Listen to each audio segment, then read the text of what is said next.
Que bênção.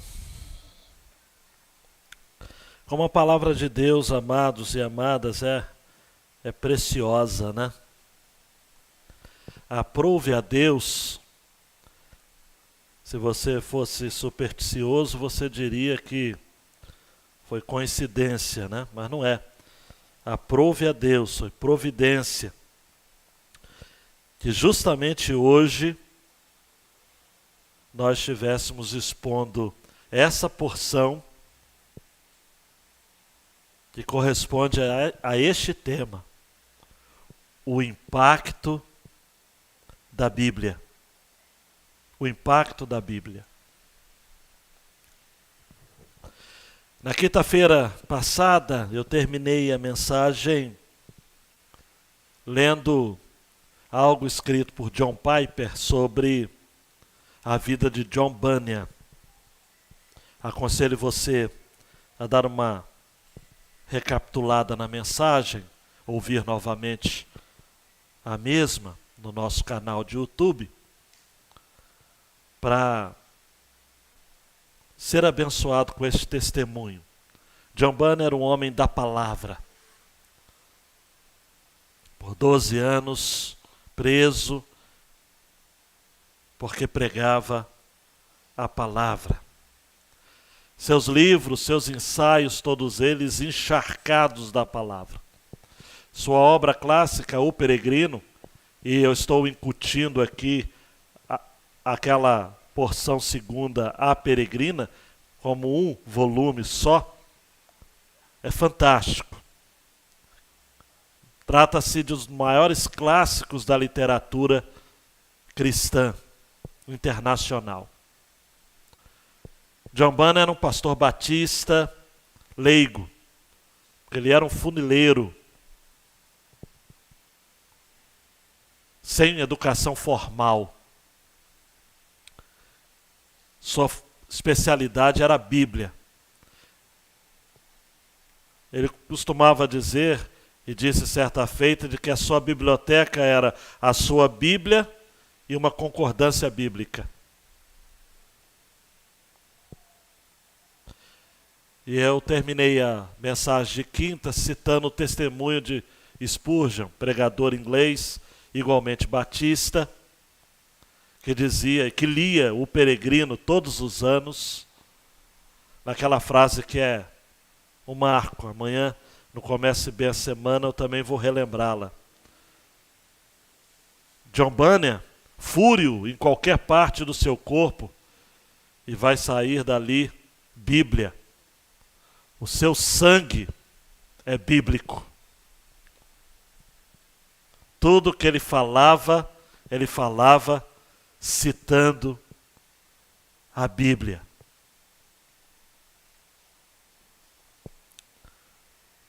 Eu tenho separado em porções, e vão ser 10 sermões, a carta de Tiago, naquilo que eu compreendo ser sermões dele.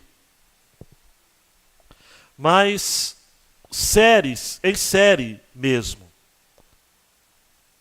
É como se Tiago estivesse deixando um ponto e retornando a esse ponto em outra mensagem. É o que vai estar acontecendo hoje e progressivamente. Eu comecei no domingo passado falando de Tiago, e só para lembrá-lo de que dos 3 Tiagos que a gente tem na Bíblia, eu cravei aqui com vocês, reverentemente, humildemente, de que este Tiago é o pastor em Jerusalém, irmão de Judas, que escreveu a carta que antecede o Apocalipse, e irmão de sangue, obviamente por parte de mãe, do Senhor Jesus. Este Tiago se tornou uma referência. Usando a expressão de Paulo aos Gálatas, ele era uma coluna na igreja. O Senhor Jesus apareceu ressurreto a ele também, bem como a tantas outras testemunhas. Tiago, no capítulo 15 de Atos dos Apóstolos, ele assume a palavra para resolver a primeira crise na igreja. Se os gentios deveriam ser recebidos pela igreja sem qualquer tipo de restrição.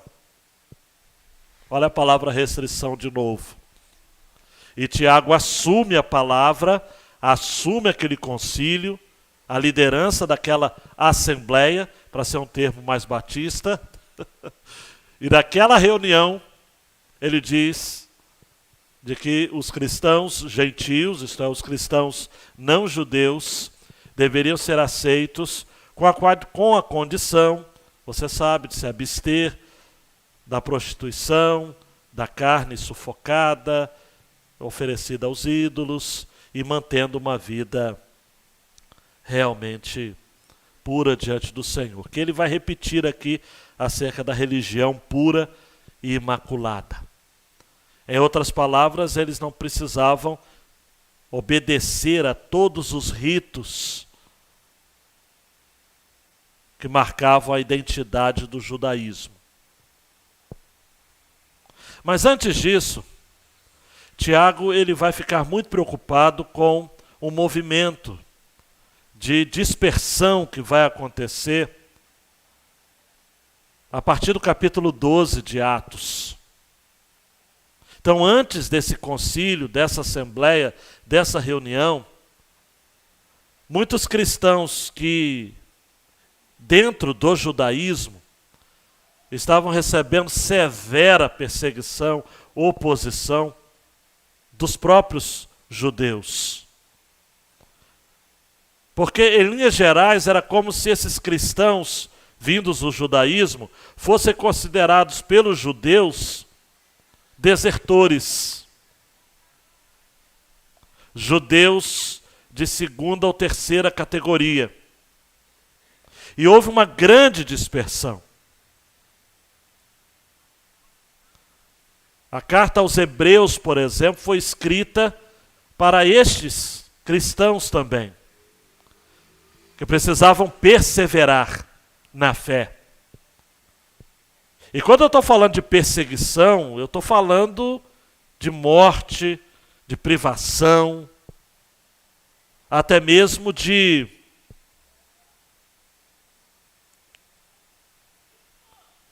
ausência de suporte financeiro.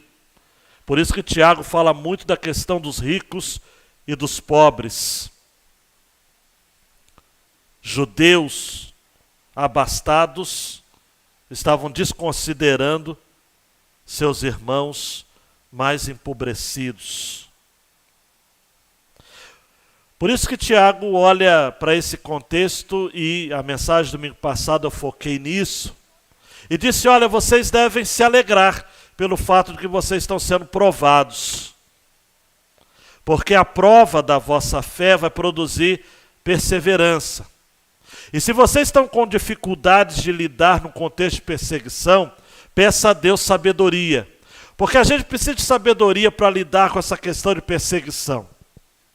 Eu não quero ficar entrando em detalhes, mas o contexto que a gente está vivendo hoje é muito também semelhante a esse clima de perseguição. Não sei se você tem esse discernimento espiritual. Está tudo muito difícil, amados. Nós, os cristãos, nós temos sido provados a cada dia. Não tem sido fácil manter a fé neste período, neste tempo que estamos vivendo. E trata-se de um movimento, amados, me permita a expressão, um movimento global. Há uma agenda secular contra a igreja do Senhor Jesus. Isso inclui uma agenda na área de costumes, isso inclui uma agenda de ideologias, isso inclui uma agenda de provação interna, de corrupção interna. Pessoas que estão no nosso meio, mas que são como que infiltrados, estão apenas em busca de algum posicionamento nosso que eles possam julgar falso em falso, para poder nos pegar, nos ludibriar. Está muito difícil. Hoje em dia, para você abraçar alguém, abraçar não pode tanto, mas você ter alguém como irmão e como irmã, só porque ele está com uma Bíblia debaixo do braço, não dá mais. Só porque ele tem um cartão de membro de igreja, não dá mais. Só porque ele é pastor, não dá mais. Só porque ele tem um canal visitado no YouTube para responder perguntas acerca da Bíblia, não dá mais. Isso não é o suficiente. Nós estamos precisando, amados, e Tiago nos dá, me permita a expressão rasteira, mas é para assustar você mesmo. Tiago nos dá esse tapa na cara, dizendo o seguinte: cristianismo é religião prática. Não basta dizer-se cristão, não basta supor-se cristão, você precisa viver como cristão. Eu era adolescente, Alinho, e eu ouvi uma história de num país, na época da cortina de ferro, aquela grande opressão comunista no leste europeu, que um soldado armado até os dentes entrou numa reunião dos crentes, num lugar subterrâneo, e disse o seguinte: olha, é melhor quem não for crente de verdade ir embora, viu? O negócio aqui vai pegar. Imagina uma igreja, não como essa, que está bonita, arejada, muita gente, mas uma igreja... Amados, saiu 90%. Eu sou crente não, nem sei o que eu estou fazendo aqui, cara. Todo mundo virou Pedro quando negou a Jesus. Aí a história, e eu já ouvi essa história de muitas fontes. O soldado deixou a arma de lado e falou: ai, meu Deus do céu, que bênção, agora eu vou poder cultuar à vontade aqui, porque eu sei que vocês são cristãos de verdade mesmo, eu também sou, trabalho para o governo, mas eu me converti lendo a Bíblia, e agora sim vamos cultuar juntos. Pode continuar, pastor. Eu nem sei se o pastor ficou, mas de todo modo, pode continuar, alguém dirigir o culto e coisa e tal. Então, Tiago, amados, vai nessa vibe, para usar uma linguagem dos jovens, vai nessa linha. Essa é a ideia. Débora e eu ouvimos lá no Palavra da Vida, pastor Todd, que é missionário do Palavra da Vida em Moçambique, expondo a carta de Tiago. E a série teve o nome de Me Mostra, não é? E ele diz que Tiago escreve com essa linha: você é crente? Então me mostra. Me mostra. Qual o seu procedimento? E segundo ele, o texto-chave é 3,13, Tiago. Quem entre vós é sábio e tem conhecimento, mostre suas obras pelo seu bom procedimento em humildade de sabedoria. Então eu leio Tiago com essa perspectiva. Mostra. Você diz que conhece a Jesus? Me mostra. Você é crente de verdade? Me mostra. Ser crente de Facebook, amados, é molezinha. Ser crente com aquelas correntes, aquelas mensagens, frases de efeito, é molezinha. Ser crente fora da pandemia, amados, era molezinho, comparando com isso daqui. Agora, vamos ver quem vai ficar mesmo. Vamos ver. Me mostra. E na mensagem, então, eu mostrei junto a vocês de que diante das provações a gente pode ter alegria, diante das provações a gente tem que pedir a Deus sabedoria, e diante das provações a gente tem que suportar. entendendo que, e aí eu terminei, Deus não tenta ninguém. Agora, aquele que é tentado pelo seu próprio desejo. E o seu desejo, ficando grávido, dá luz ao pecado. E o pecado consumado gera a morte. E aí vamos então ao segundo sermão do pastor Tiago, da igreja em Jerusalém, a partir do verso 16. Meus amados irmãos, não vos enganeis. Toda boa dádiva e todo dom perfeito vem do alto, e descem do Pai das luzes, em quem não há mudança nem sombra de variação. Segundo a sua vontade, ele nos gerou pela palavra da verdade, para que fôssemos como os primeiros frutos de suas criaturas. Meus amados irmãos, tende certeza disto: todo homem deve estar pronto a ouvir, ser tardio para falar e tardio para se irar. Porque a ira do homem não produz a justiça de Deus.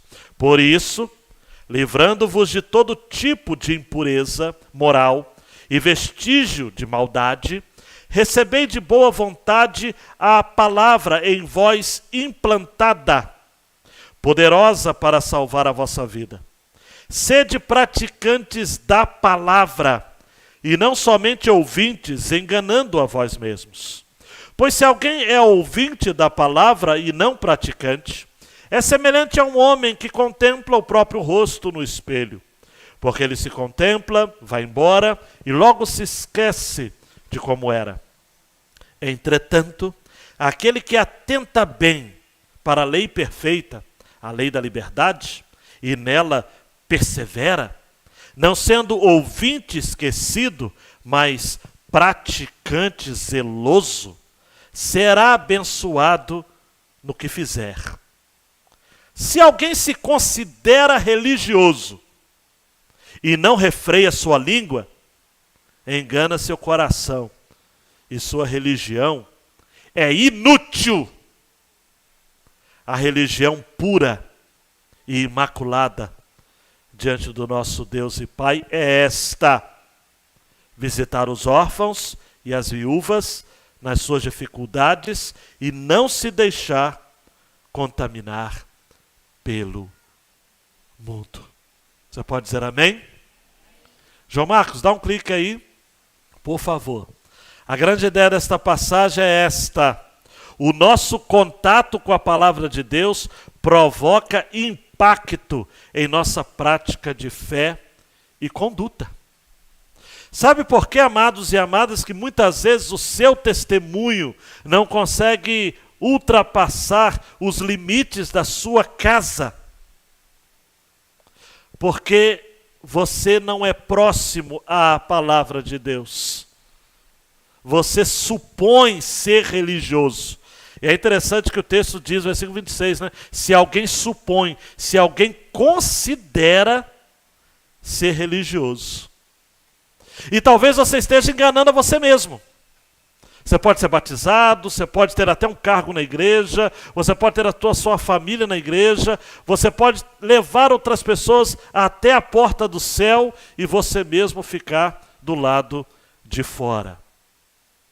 Esse texto nos diz que o nosso contato com a palavra de Deus provoca impacto em nossa prática e nossa conduta. As pessoas precisam ver em nós, e aí eu vou recordar novamente a fala de Spurgeon sobre Bunyan: furo em qualquer lugar, o sangue dele é bíblico. Nós precisamos, amados, parafraseando aquela frase que você já sabe, nós não precisamos ter sangue nos olhos, nós temos que ter Bíblia no sangue. Bíblia no sangue. Daí então, a estrutura desse texto é simples.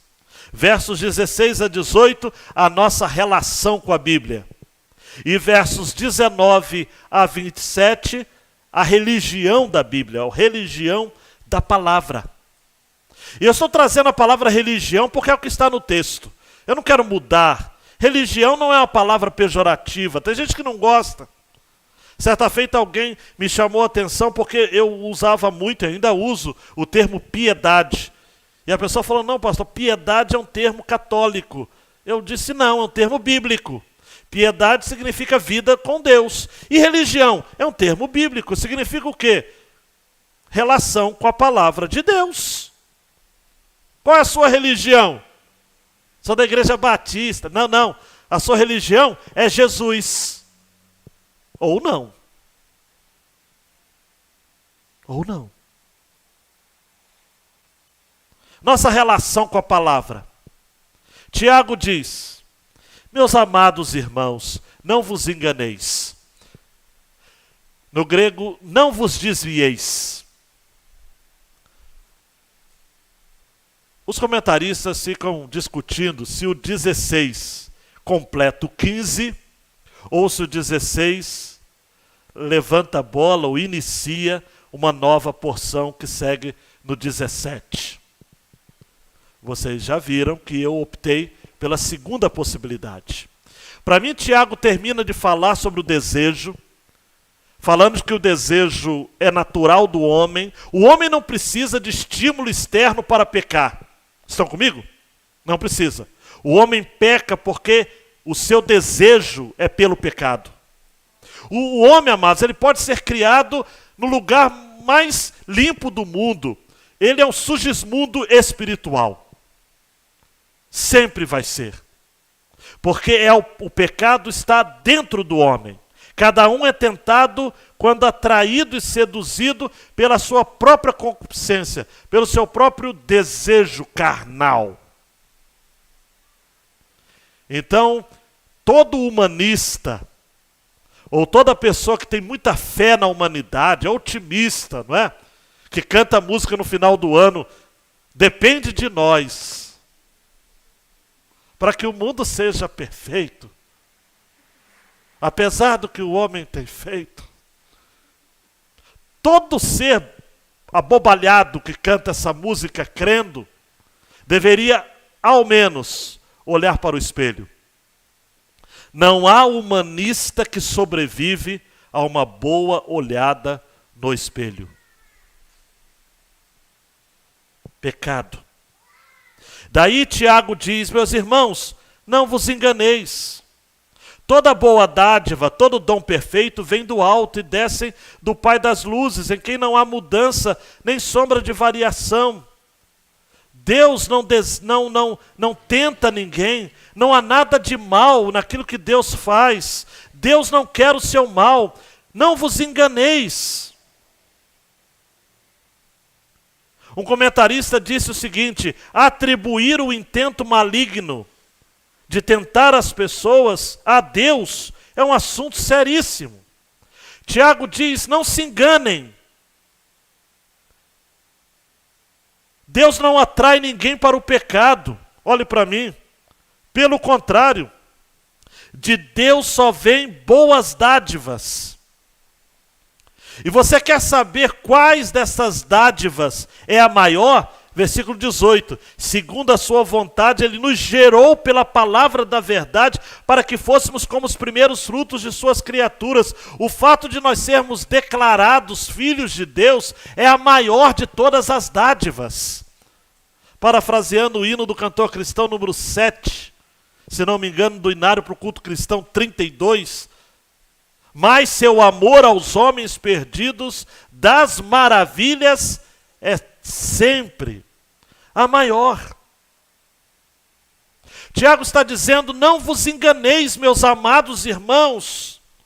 Não fique acusando Deus pelas provações que vocês têm tido, pelas calúnias de muitos de vocês, usando a expressão de Hebreus capítulo 11, terem sido cerrados pelo meio, terem perdido seus entes queridos, terem passado fome, necessidades. Não culpem Deus por isso. Não, não, não, não. Deus não atrai ninguém para a tentação. Deus não tem o objetivo de dar rasteira em ninguém. Deus não derruba ninguém. Muito pelo contrário. Toda boa dádiva, todo dom perfeito vem dele. Ele é o Pai das luzes. Só Tiago usa essa expressão. Minha sugestão, inspirada em Gênesis 1. Haja luz. Ele é o Pai das luzes. Muitas vezes, amados, nós estamos vivendo um contexto de trevas. Nossa alma está em trevas. Um dia eu tive o privilégio, alguns aqui ouviram também, o D.A. Carson, Don Carson, pregando em João capítulo 3, e ele explorou o fato de que Nicodemos visita Jesus de noite, porque a sua alma estava em trevas. O homem sem Deus, amados, vive em trevas, mas Deus é o Pai das luzes. E o mesmo que aconteceu em Gênesis 1:3, quando Deus disse, haja luz e houve luz, Ele diz no seu coração também, quando você está vivendo esse momento de credulidade, Deus é luz, haja luz. E João vai estar dizendo em sua primeira carta, Deus é luz, não há nele trevas nenhuma. Mas se andarmos na luz, como Ele na luz está, temos comunhão uns com os outros. Meu queridão, minha queridona, Deus não é das trevas, Deus é o Pai das luzes. Tudo que Deus dá é bom. Tudo que Deus dá é bom. Eu me lembro, amados, de Mateus capítulo 7, versículo 11, esse texto que bagunça o meu coração. Jesus diz, se vós, pois, sendo maus, sabeis dar boas coisas aos vossos filhos, quanto mais vosso Pai que está nos céus dará bens aos que lhes pedirem. Esse, amados, é o tema de toda a Bíblia. Agora, qual é, amados, o sentido dessas boas coisas? Aí você precisa ver aquele texto paralelo, Lucas 11:13. Pois se vós, sendo maus, sabeis dar boas dádivas aos vossos filhos, quanto mais dará, se segura na cadeira, o Pai Celestial, o Espírito Santo, àqueles que lhe o pedirem. Essas boas coisas, quando o Tiago fala, amados, aqui, toda boa dádiva, todo dom perfeito vem de Deus, eu não quero que você tenha dúvidas de que essa boa dádiva e esse dom perfeito são termos similares, sinônimos. É um recurso da linguagem que Tiago está dizendo, olha, tudo de bom que vem de Deus. Toda boa dádiva, todo dom perfeito vem dele. Aí você deve estar pensando, mas pastor, o que Tiago quer dizer? Aí você tem que ler Tiago 1:5. Se algum de vós tem falta de sabedoria, peça a Deus que concede livremente a todos, sem criticar, e lhe será dada. A dádiva perfeita, a boa dádiva e o dom perfeito é a sabedoria. Aí você que está pensando, poxa, sabedoria, a inteligência. Sabedoria na Bíblia não é inteligência, sabedoria na Bíblia é ver as coisas pela perspectiva de Deus. Está comigo? Ah, pastor, mas o que é sabedoria? Sabedoria, 1 Coríntios 1:24. Mas para os que foram chamados, tanto judeus como gregos, Cristo é poder de Deus e sabedoria de Deus. Então, boa dádiva e dom perfeito é sabedoria. E a sabedoria é Jesus. Poder de Deus e sabedoria de Deus. O Pai das luzes. Aquele, Salmo 136, 7-9. Aquele que fez os grandes luminares, porque a sua benignidade dura para sempre. O sol para governar de dia, porque a sua benignidade dura para sempre. A lua e as estrelas para presidir a noite, porque a sua benignidade dura para sempre. Ele é o Pai das luzes. É o Deus. Aquele que Jeremias 31:35 diz, assim diz o Senhor que dá o sol para a luz do dia e as ordenanças da lua e das estrelas para a luz da noite, que agita o mar, bramando as suas ondas. O Senhor dos exércitos é o seu nome. A luz. Aquele que o evangelista João disse acerca dele, eu sou a luz do mundo. Aquele que me segue jamais andará em trevas. Preciso reforçar mais ainda. Tiago reforça. em quem não há mudança nem sombra de variação. O profeta Malaquias havia dito: eu sou o Senhor, eu não mudo. Não há mudança em Deus, nem sombra de variação, amados.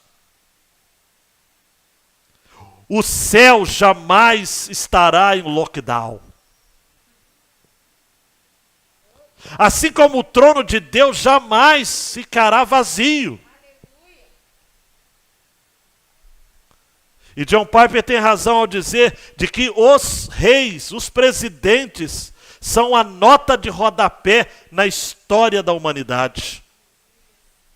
Uma notinha de rodapé, sabe aquela questão bem pequenininha assim? Ó? São os reinos que passam. Por isso que Jesus, quando nos ensinou a oração, lá em Mateus, ele vai nos ensinar a orar, Mateus capítulo 6. Venha o teu reino.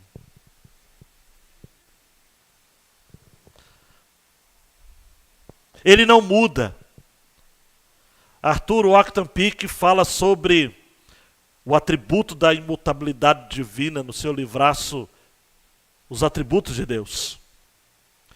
Deus é perpetuamente o mesmo. Não sujeita mudança nenhuma em seu ser, em seus atributos e em suas determinações. Por isso que na Bíblia, Deuteronômio 32:4, Deus é comparado a uma rocha. Ele permanece inamovível quando todo o oceano circundante está numa condição de contínua oscilação. Exatamente assim. Conquanto sejam sujeitas a mudanças todas as criaturas, Deus é imutável. Deus não tem princípio nem fim. Deus não pode experimentar mudança. Ele é o Pai das luzes, em quem não há mudança nem sombra de variação, amados. Deus não muda de ideia. Deus não olha para uma tragédia como a que estamos vivendo e fica dizendo: poxa vida, se eu pudesse fazer alguma coisa. Não! Deus não apenas, amados, se assenta conosco. Eu gosto muito, N.T. Wright me abençoou muito com um livro que li sobre Deus e a pandemia, mas não quero ir além do N.T. Wright absolutamente, mas eu também não quero ficar apenas na ideia de que o que Deus pode fazer nesse contexto de pandemia é como Jesus fez no túmulo de Lázaro, sentar e chorar. É bonito saber que Deus está sofrendo junto conosco, sim. No Globo Repórter, por exemplo, uma senhora budista deu um depoimento dizendo o seguinte: olha, agora é hora de você sorrir. Quando você sorri, é sinal de que aqueles que morreram estão sorrindo em você.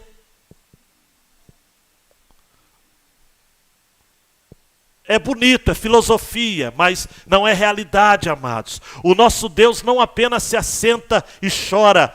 O nosso Deus é aquele que, como Jesus, no mesmo texto, olha para o túmulo e fala: tira a pedra. E tirando, os discípulos tirando a pedra, ele disse: Lázaro, sai para fora.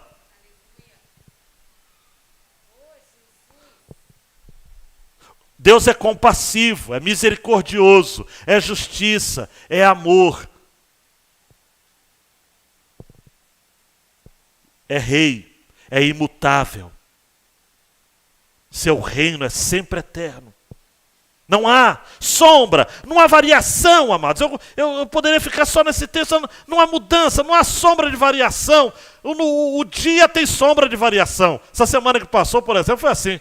Amanhece um sol. Aí você vê o pessoal caminhando, eu estimulo vocês a caminharem. E aquele sol, o pessoal caminhando com alegria. De repente, amados, 10 horas da manhã, começa a mudar. A sombra de variação. O tempo tem isso. Ou senão as pessoas também têm sombra de variação. Tem gente que você não sabe se dá um bom dia ou se você corre. Porque tem hora que você dá bom dia e ele solta o cachorro. Tem hora que você corre e ele fala que você não fala com ele. As pessoas são deram o nome de transtorno, bipolar, mas isso é falta de educação mesmo. Pessoas que têm sombra de variação. Mas Deus não muda, amados. O Luiz ora aqui, na casa dele, aqui, né? E ao mesmo tempo o Adriano ora lá. E o mesmo Deus que é misericordioso aqui, vai ser misericordioso lá, vai ser misericordioso na Rússia, na Coreia do Norte, no Japão, nos Estados Unidos. Qualquer um que clamar o nome do Senhor, pedindo: Deus, tenha misericórdia. Deus é misericordioso. Não há sombra de variação. Deus não faz acepção de pessoas. Repetindo a frase que já citei tantas vezes do saudoso Mauro Israel Moreira: Deus não tem filhos prediletos. Não tem. Ah, pastor, mas eu sou tão fraquinho. Então ora. Deus ouve a sua oração como ouve a do rei. Ouve a do pastor e ouve do zelador. Ouve de todos. Vidas humanas importam para Deus sempre. Não importa a sua cor. Não importa a sua origem. Não importa seu status social. Não importa o que você fez. Não tem sombra de variação nele. Tiago prossegue dizendo o seguinte: Ele, segundo a sua vontade, nos gerou pela palavra da verdade. Não houve iniciativa nossa, amados. Ninguém nasce por vontade própria. João vai estar dizendo isso de maneira clara, lá no primeiro capítulo, quando vai estar dizendo o seguinte: olha, os quais não nasceram de linhagem humana, João 1,13, nem do desejo da carne, nem da vontade do homem, mas de Deus. Você nasceu de Deus. 1 Pedro 1,23, sendo de novo gerados, não de semente corruptível, mas da incorruptível, pela palavra de Deus, vive que permanece para sempre. Você nasceu porque Deus quis que você nascesse de novo, de novo, de novo. Você foi gerado por Deus, pela palavra da verdade. E aqui ele está falando do nascimento espiritual, aqui ele está falando do novo nascimento, aqui ele está falando da regeneração espiritual, aqui ele está falando, amados e amadas, da verdade de que a palavra do Evangelho, junto com o Espírito, cooperaram de modo eficaz para que você estivesse aqui entre nós. Michael Horton vai dizer: a palavra de Deus não transmite apenas informação, ela gera vida. Ela não é apenas descritiva, é eficaz. Gera adoração, obediência, comunhão e discipulado. Se isto é verdade, amados, então nossa relação com a palavra, João Marcos, como seria a religião da palavra?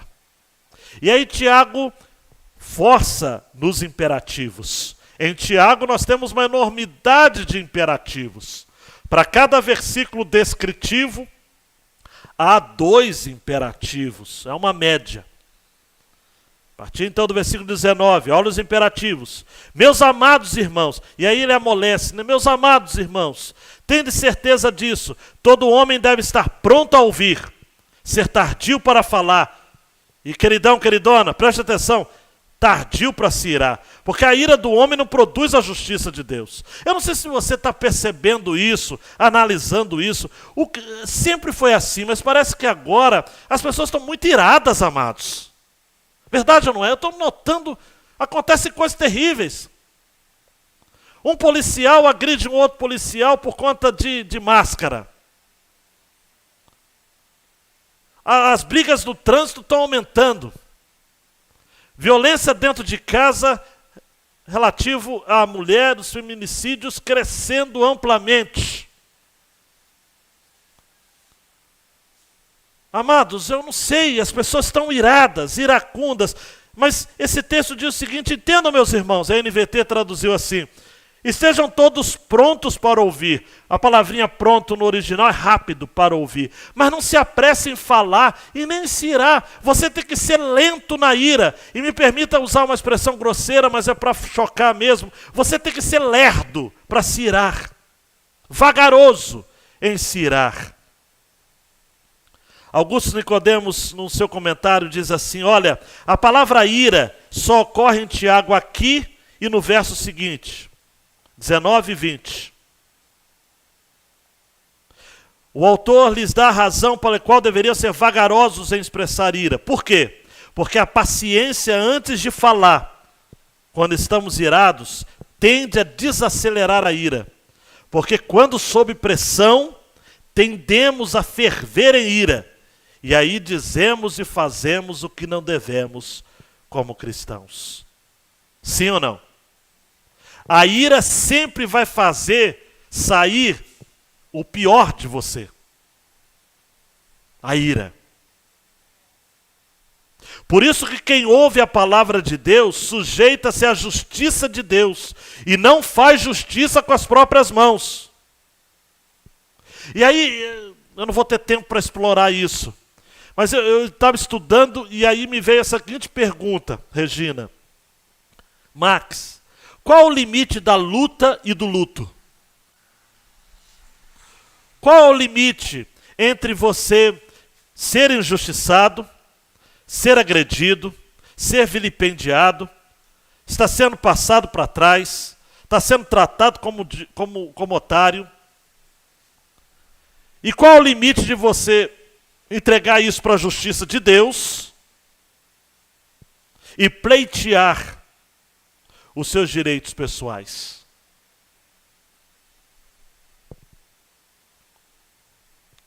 O limite, amados, é você ser sujeito, cativo à palavra de Deus. Está estressado? Não vá pescar, não. Vá ler a Bíblia.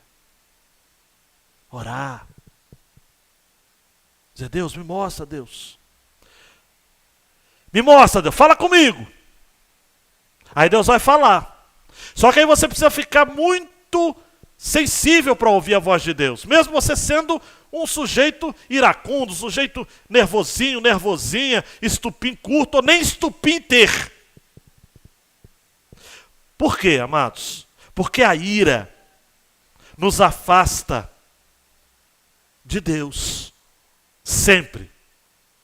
Toda decisão, toda fala que sair, toda luta.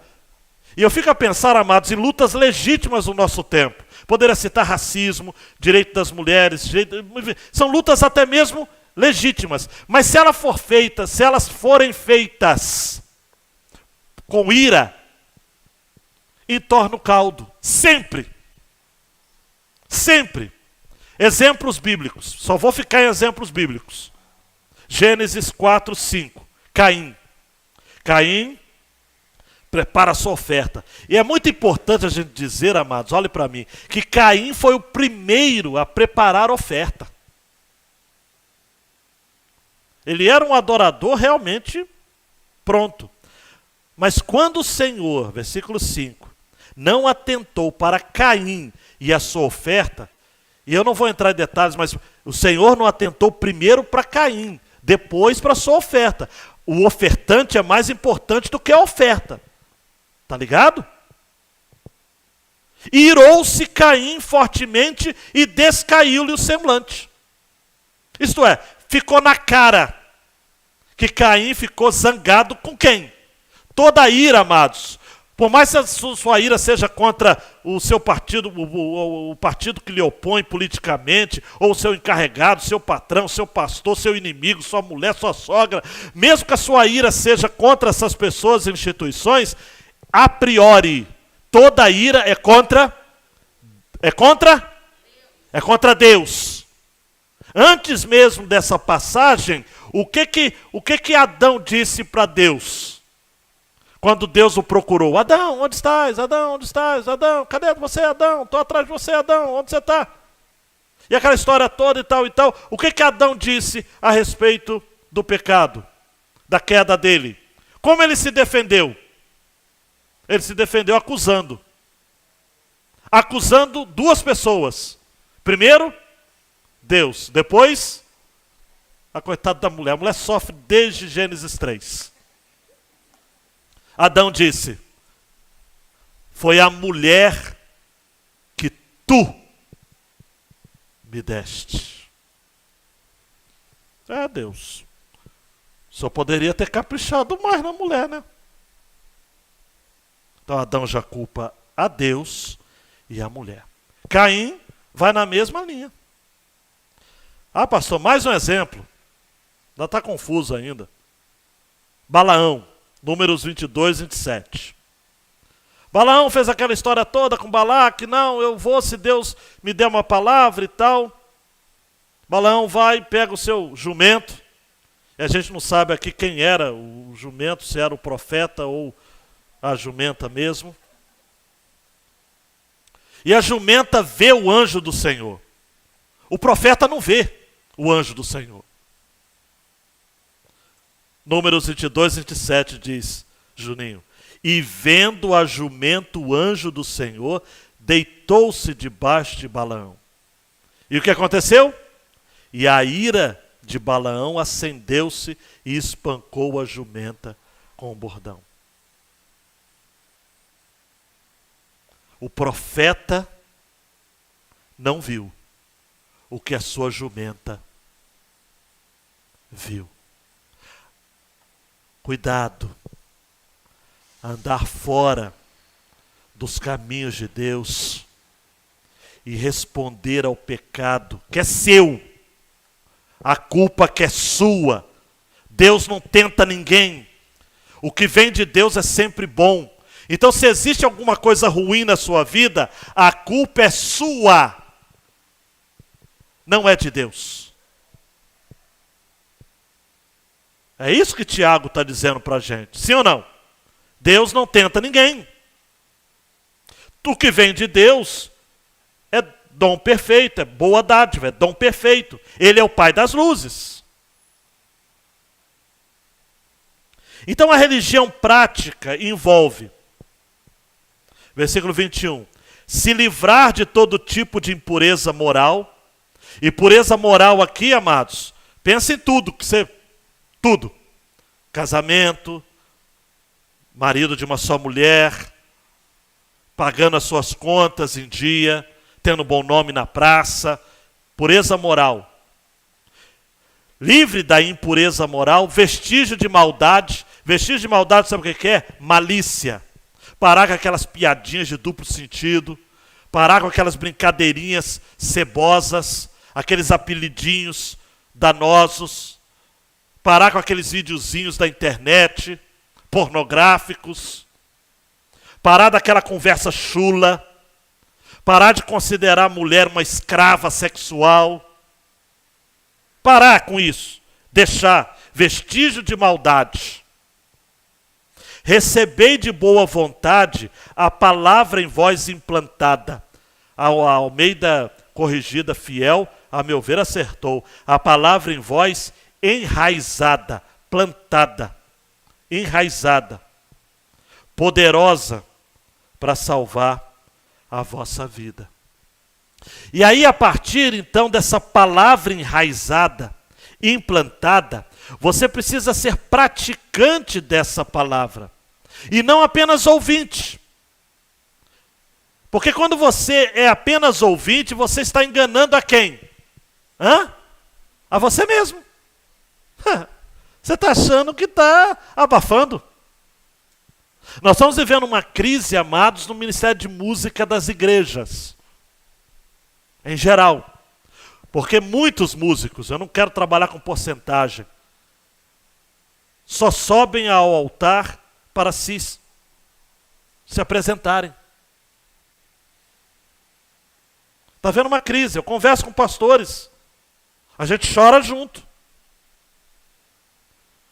Eles querem tocar com quem toca bem, quer tocar no culto que tem mais gente, quer tocar com os melhores instrumentos e o melhor som, mas não são dizimistas, não dão R$1 de dízimo, mas querem que a igreja compre um equipamento de 100 mil. Claro, aí é mole, até eu. Um dia um cidadão falou comigo, pastor, tem que fazer escala da música, porque fulano e fulano tem que tocar junto. Não tem condições, amados. Aqui não é um The Voice gospel. Aqui é um altar. Aqui você tem que tocar com a alma. Aqui você tem que cantar com o coração. Você não tem que receber para tocar. Você não tem que escolher instrumento. Você é um instrumento, cara. Se der para comprar equipamento bom, a gente compra. Mas se não puder. Eu não toco um instrumento assim. Retorno. Não tem retorno. Dá o dízimo, cara. Tira esse escorpião do bolso, nós vamos poder ajudar a investir juntos para melhorar. Mas se não tiver, nós vamos ter que estar, ué. Amados, quando começou a pandemia, olha, vou te falar uma coisa. Só vinha mesmo para fazer aqueles cultos transmitidos quem tinha sangue nos olhos? Não. Bíblia no sangue. Não foi fácil. Por isso que eu sempre digo aqui, eu nunca vou me esquecer dos que estavam com a gente aqui. Pegar a Biblinha, amados, e vir para o culto, com tudo fechado aqui. Não é fácil não, hein? Aqui não é lugar para performance. A gente tem que ser praticante, não somente ouvinte, porque senão nós vamos enganar a si mesmo. Versículo 23. Pois se alguém é ouvinte da palavra e não praticante, é semelhante a um homem que contempla o próprio rosto no espelho, porque ele se contempla e vai embora e logo se esquece como era. Aí tem gente que não entende esse texto e fica assim, mas pastor, a gente olha no espelho e a gente está vendo. Está vendo hoje que o espelho é de vidro. Aquele vidro bonito. Nesse tempo, amados, o espelho ele era ou de bronze, de latão, ou pobre de marré, ou bronze, ou prata, ou mais chique era ouro polido. Não dava para ver direitinho, conforme o pessoal hoje, a mulherada fica no espelho 40 minutos para chegar atrasado no culto. Aqui não, mas tem mulheres em outras igrejas que fazem isso. Tiago está dizendo o seguinte, olha, se você é ouvinte da palavra e não praticante, é a mesma coisa de você olhar o seu rosto, se contemplar e logo depois se esquecer de como você era. Mas me permita dizer de novo, eu sei que é chato, se eu tivesse tempo para falar, porque eu fiquei só nessa frase, se esquece de como era. O grande problema, amados, quando a palavra de Deus não é eficiente na nossa vida, quando a gente é mero ouvinte esquecidiço, e não ouvinte e não praticante da palavra de Deus, Fabiano, é que a gente vive se esquecendo de como a gente era. A palavra de Deus, amados, não é como um espelho que revela quem somos. A palavra de Deus é um espelho que nos revela quem éramos, quem somos e quem haveremos de ser em Cristo. É um espelho multidimensional. Pastor Hernandes diz assim, a palavra não é como uma semente nesse texto. A palavra é um espelho. E o propósito do espelho é o autoexame. Quando você olha para dentro da palavra e compreende o que ela diz, você conhece a você mesmo. Adriano, você vê seus pecados, suas necessidades, seus deveres, suas recompensas. Ninguém olha no espelho para saber se já penteou o cabelo, ou você olha no espelho para saber se já penteou o cabelo, se já lavou o rosto, se a roupa está bem passada. Você olha no espelho para ver como as coisas, como elas são. Quando você olha no espelho, você descobre quem você é. Só que você depois, com o tempo, você se esquece de como você é. E a gente precisa evitar, amados, olhar no espelho apenas de relance. Tem gente que lê a Bíblia apenas de relance. Muitas pessoas leem a Bíblia, mas não leem todo dia. Nós temos que ler a Bíblia e sermos lidos por ela. Nós precisamos observar a Bíblia, amados. O tempo todo. Senão nós vamos ser igual o Hernandes que conta essa história, né? De um senhor idoso que estava bastante míope. E ele um dia disse o seguinte, eu sou um crítico de arte. Então ele visitou o museu e começou a fazer críticas de vários quadros.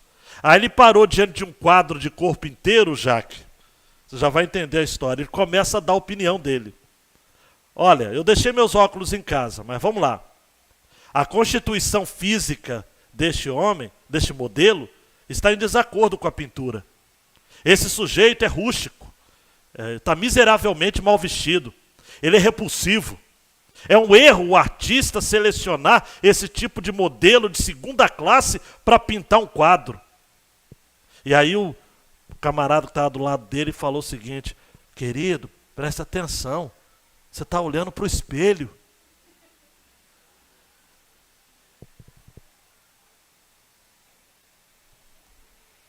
Cuidado.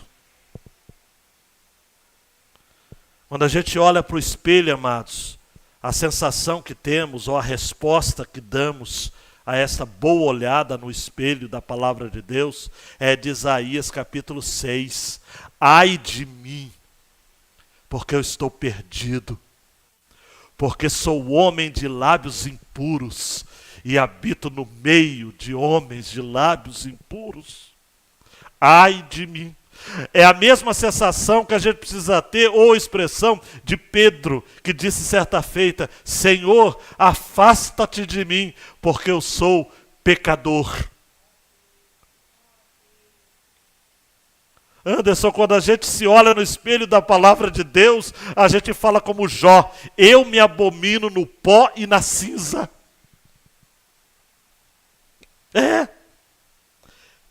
Versículo 25, entretanto aquele que atenta bem, repita comigo, atenta bem, para a lei perfeita, a lei da liberdade, nela persevera, não sendo ouvinte esquecido, mas praticante zeloso, será abençoado no que fizer. Quer ser abençoado no que você faz? Pratique a palavra de Deus, ela é a lei perfeita, a lei da liberdade. Salmo 19, 7 a 10, a lei do Senhor é perfeita, refrigera a alma, e por aí vai. A lei de Deus, amados, está em vigor nos nossos dias. Está. E quais são as marcas dessa religião verdadeira? Rapidamente, o texto fala por si mesmo, é autoexplicativo. Se alguém se considera religioso e não refreia sua língua, engana o seu coração, a sua religião é inútil. Amados, não adianta batizar o corpo se não batizar a língua. Não adianta, amados, guardar o coração se você não guarda a língua. Porque a boca fala do que o coração está cheio. Não adianta, você quer conhecer um cristão, você precisa ver o que ele está dizendo. Ele precisa ter uma língua refreada. E se você tem dificuldade, diga como salmista: Senhor, há aqueles que precisam de cabresto, como uma mula. Não tem entendimento. Refreia a sua língua. No capítulo 3, Tiago vai falar sobre a língua, então nem vou entrar muito em detalhes quanto a isso. E versículo 27, para concluir, Tiago diz: olha, quer saber? A religião pura e imaculada diante do nosso Deus é esta: visitar os órfãos e as viúvas nas suas dificuldades e não se deixar contaminar pelo mundo. Olhe para mim aqui. Tiago está falando, olha, quais são as marcas da religião verdadeira? Pode ser batista, pode ser presbiteriana, pode ser Assembleia de Deus, presbiteriana, congregacional, o que seja. A religião verdadeira é você ser sensível para com as necessidades dos outros e você ser puro no seu coração. Sensibilidade e pureza. Sensibilidade horizontal, pureza vertical para com Deus. Não se deixar contaminar. Não se pode, amados, de maneira alguma entender, amados, uma fé, uma religião, que, por exemplo, a pessoa é insensível aos órfãos e às viúvas, aqueles que sofrem. A gente não pode ser crente e ver morrer 180 mil pessoas na pandemia no Brasil e dizer, olha, todo mundo vai morrer um dia. Não dá. Se você não chora por isso, você não é crente. Por quê? Porque eu estive com pessoas que perderam entes queridos. Eu não preciso perder, André, alguém da minha família para eu ser sensível por alguém que perdeu um ente querido, meu Deus do céu. Mas tem gente, Cida, eu temo até dizer isso, que parece que só vai se quebrantar, que a gente está vivendo um período difícil, se alguém da família morrer. Será que precisa?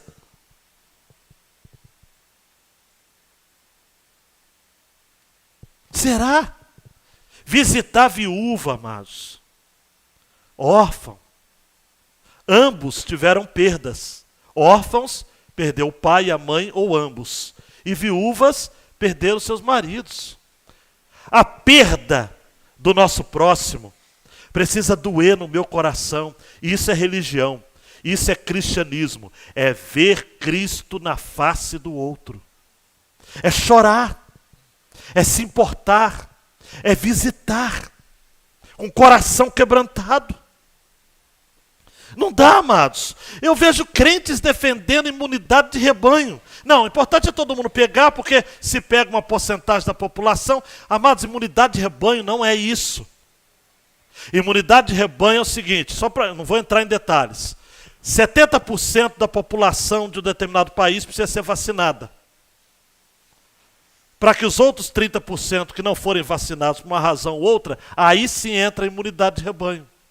Não existe imunidade de rebanho dizendo o seguinte, é deixar todo mundo pegar o vírus, quem pegar já fica isento e já vai outro. Não, isso não existe, isso é genocídio. Isso se chama genocídio. Se você defende isso, ou já ouviu alguém defender isso, você precisa acreditar naquilo que eu já lhe falei. Jesus morreu na cruz para tirar o seu pecado, não é para tirar a sua inteligência. Nós temos que nos importar, amados. Tem muito órfão e viúva, amados. Ai, meu Deus do céu. Eu vejo notícias, amados, de irmãs nossas, de filhos, irmãos. Não dá para não chorar, gente. Não dá. E não se deixar contaminar pelo mundo tem a ver de guardar puro o coração. Bem-aventurados os puros de coração, porque eles verão a Deus. O que isso significa, Luiz? Quem não for puro de coração, não vê Deus. Não vê Deus. Então, para terminar, para você ir para casa assim, não quero que você vá aliviado, não. Você vá realmente pensativo. 1 João, vamos lá? Jamais espere o mal de Deus. Ele é incompatível com o mal. Tudo que vem de Deus é para o seu bem. Ele é doador do bem. Se você tem dúvidas de que Deus faz com que as coisas maus ou ruins que está acontecendo em nosso meio redunde para o bem, visite a vida de José. José, ao final, disse em Gênesis 50:20, vós bem tentastes o mal contra mim, porém Deus o intentou para bem. Para fazer como você vê neste dia, para conservar muita gente com vida. Amados, pensa agora rapidinho, rebobina a fita aí do seu videocassete. Aquilo de ruim que aconteceu. No final, tudo contribuirá para o bem. Já contribuiu e sempre vai contribuir. E você vai dizer, caramba, agora eu sei por que eu passei por tal coisa. Hoje está sendo bom. É. 2 João, cuidado com a ira, tá ok? Não vou pedir para você levantar a mão, você que é irado, mas não coloque a sua ira acima da justiça de Deus. Ele sabe o que está fazendo. Ele é o Senhor da pandemia. Ela só terminará quando Ele quiser. E eu separei vários textos só de Provérbios, mas não vou citar todos. Provérbios 14:17, o que se indigna à toa, o que se ira facilmente, fará doidices, e o homem de maus intentos será odiado. Um outro texto, 17:14, como o soltar das águas é o início da contenda, assim antes que sejam envolvidos, afasta-te da questão. Cuidado com esse negócio de ira, amados. A ira do homem não produz a justiça de Deus. Outra, João. A palavra de Deus será usada para julgar o seu coração. Ela revela quem você é. Não se esqueça de que antes de ler a Bíblia, ela é quem lê você. Por isso que a Bíblia é um livro perigosíssimo. Porque eu vivo lendo a Bíblia e ela me lê. E eu não gosto quando ela me lê. Você já lê a Bíblia contra você? Porque ler a Bíblia a favor de você é fácil. Caixinha de promessa, aí é moleza. É ler a Bíblia contra. É falar, caramba, eu sou assim, cara. Eu sou irado, eu sou mau, eu sou malicioso. Eu não quero ser assim. Deus me ajuda. É ler a Bíblia contra si. Outra, João. Religião é um espírito de afeições transformadas. Assim como a língua fala do que o coração está cheio, quem está cheio de Deus só fala de Deus, amados. Jesus disse em Mateus 12:35, o homem bom tira boas coisas do bom tesouro do seu coração, e o homem mau, do mau tesouro, tira coisas más. Se você vê aquela pessoa negativa, pessimista, maldosa, iracunda, qualquer coisa está pensando em processar. Eu vou processar, eu vou entrar na justiça, eu vou brigar, eu vou matar, eu vou esquartejar. Fuja de gente assim. Gente negativa, gente do mal, gente com coração ruim. A palavra de Deus diz, amados, no mesmo texto, Mateus 12, versículo 36. Eu vos digo que toda palavra ociosa, inútil, que os homens disserem, hão de dar conta no dia do juízo. E última, João. A insensibilidade humana lhe distancia da sua comunhão com o Senhor.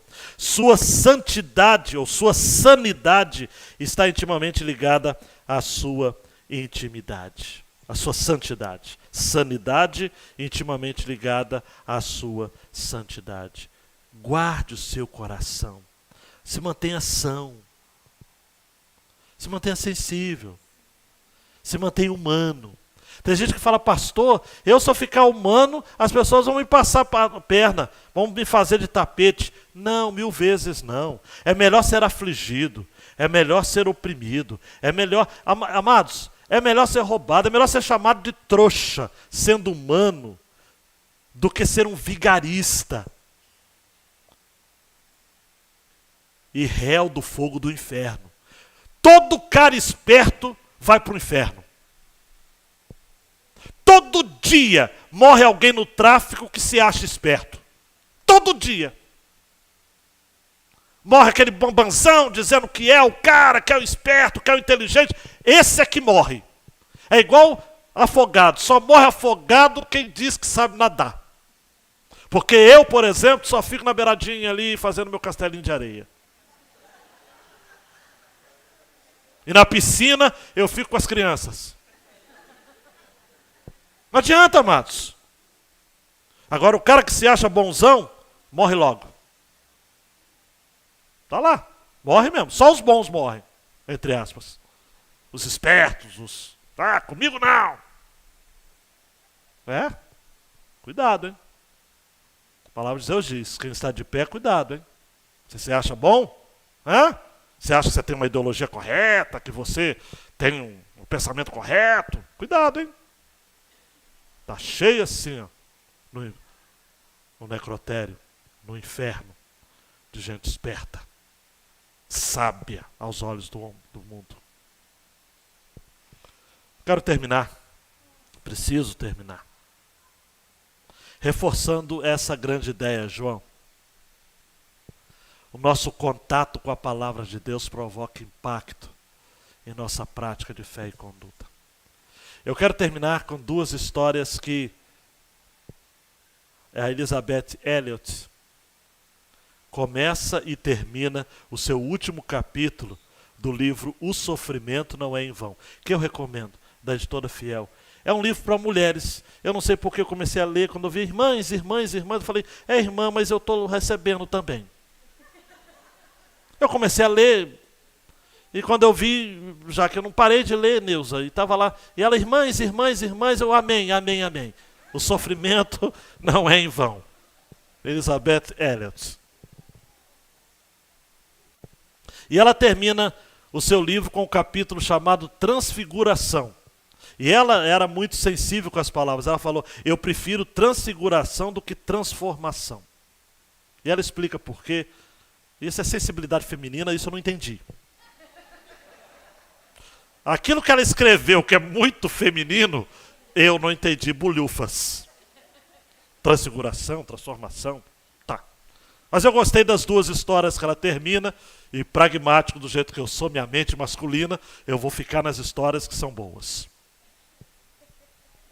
Em 1820, uma bebezinha de 6 semanas de idade teve uma inflamação nos olhos. O médico aplicou cataplasma quente e isso lhe queimou as córneas. Aquela criancinha ficou cega por toda a vida. Mas aquela menininha, com 9 anos de idade, ela já escrevia. Poetisa. A compositora vai se tornar famosa depois. Eu vou explicar quem é. Você vai dizer, poxa, que coisa. Ela escreveu com 9 anos de idade. Ó, que alma feliz eu sou, apesar de não poder ver. Decidi que neste mundo contente devo ser. Tantas bênçãos desfruto que outros não possuem. Chorar e lamentar por ser cega? Não posso e não farei. João, essa menininha cresce.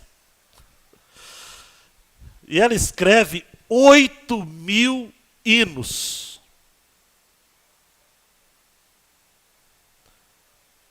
A Deus demos glória. E tantos outros. Bendita segurança. Face a face. Se você tem um hinário em casa, procure hinos lá de Fanny Jane Crosby. Tudo porque um dia, com 9 anos de idade, ela escreveu: chorar e lamentar por ser cega não posso e não farei. E a última história, sempre quando eu penso de Deus como um tapeceiro, eu lembro do Stênio Márcios. Mas há um poema escrito por uma mulher chamada Grant Colfax Tuller, que disse certa feita, olhe para mim, minha vida é apenas uma tapeçaria entre mim e meu Senhor. Eu não escolho as cores, Ele trabalha incansavelmente. Muitas vezes Ele tece tristeza, e eu, em tolo orgulho, esqueço que Ele vê o lado certo, e eu apenas o avesso.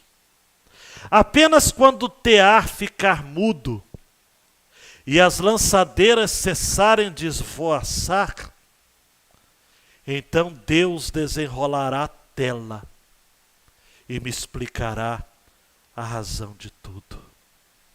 Nas habilidosas mãos do tapeceiro, os fios escuros são tão necessários para a composição que ele planejou, quanto os fios dourados e prateados. Deus, obrigado porque eu perdi meu pai. Deus, obrigado porque eu perdi minha mãe. Deus, obrigado porque eu perdi o emprego. Deus, obrigado porque eu perdi meu filho, minha filha. Deus, obrigado porque eu estou com Covid. Deus, obrigado porque eu tenho enfrentado lutas, provas. Deus, obrigado porque a prova da minha fé tem produzido perseverança. Deus, obrigado porque com essa perseverança, Deus está completando a sua obra na minha vida, de modo que eu seja aperfeiçoado e completo. Deus, obrigado pelos fios mal traçados, na minha perspectiva que estou olhando apenas do avesso. Obrigado porque ao final, quando for vista a minha história, pela perspectiva de Deus, sabedoria é ver o mundo pela perspectiva de Deus. Tudo será bom. Tudo será perfeito. Tudo será agradável. Mas Deus, eu não me casei. Tudo faz parte de um plano. Eu não tive um filho natural. Tudo fez parte de um plano. Eu não pude morar com meu filho, com a minha filha que eu tive antes do meu casamento. Tudo fez parte de um plano. Eu não consegui me formar. Tudo fez parte de um plano. Eu tive que me manter fiel a um casamento que eu só tive dor. Tudo fez parte de um plano. Eu fui obrigado a ser membro daquela igreja que eu não gostava. Tudo faz parte de um plano. Deus, eu criei meu filho para ser um homem de bem, ele virou bandido. Tudo fez parte de um plano. Deus! Por que Deus? Tudo fez parte de um plano. Por quê? Estou criando minha filha sozinha. Por que o meu filho não volta para Jesus? Por que eu tenho câncer? Por que o meu filho é homossexual? Por quê? Tudo fez parte de um plano. Eu não vou chorar. Eu não vou lamentar. Eu só vou pedir a Deus que me mantenha em contato com a palavra para eu viver por meio dela e ser fiel ao meu Jesus a vida toda. Abaixe sua cabeça. É difícil, Deus. É difícil. Os cristãos aqui que Tiago escreve esses sermões viam seus vizinhos tendo comida na mesa. E eles, por serem cristãos, não podiam ir na venda comprar. Cristianismo é religião de perdas. Sempre foi religião de opressão, de perseguição. Nós sempre fomos do caminho estreito. Nós somos servos do Nazareno.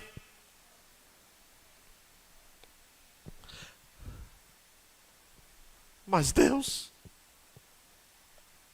um dia nós vamos entender que na nossa história tudo cooperou para o nosso bem. E que nos momentos mais difíceis, os tons mais escuros, as passagens mais cinzentas, são aquelas que vão fazer todo sentido quando o quadro final for pintado e exposto ao mundo. E aí nós vamos poder dizer como Paulo, aquilo que antes eu reputei como perda, na verdade foi ganho, para que eu tivesse o conhecimento de Cristo. E aí, nós vamos cantar crendo que tudo valeu a pena.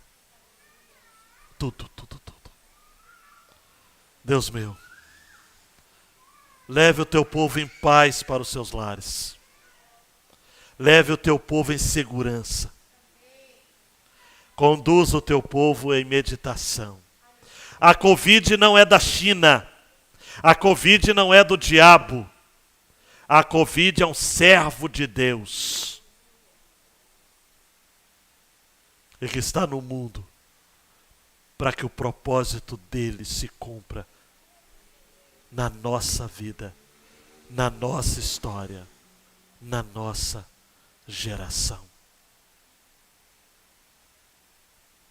Essa é a perspectiva certa. Essa é a perspectiva de Deus. No nome dele que oramos. Amém. Amém. Deus abençoe a sua vida, meu queridão, minha queridona. Silenciosamente ore. Obrigado por você ter passado esse tempo com a gente. Deus abençoe.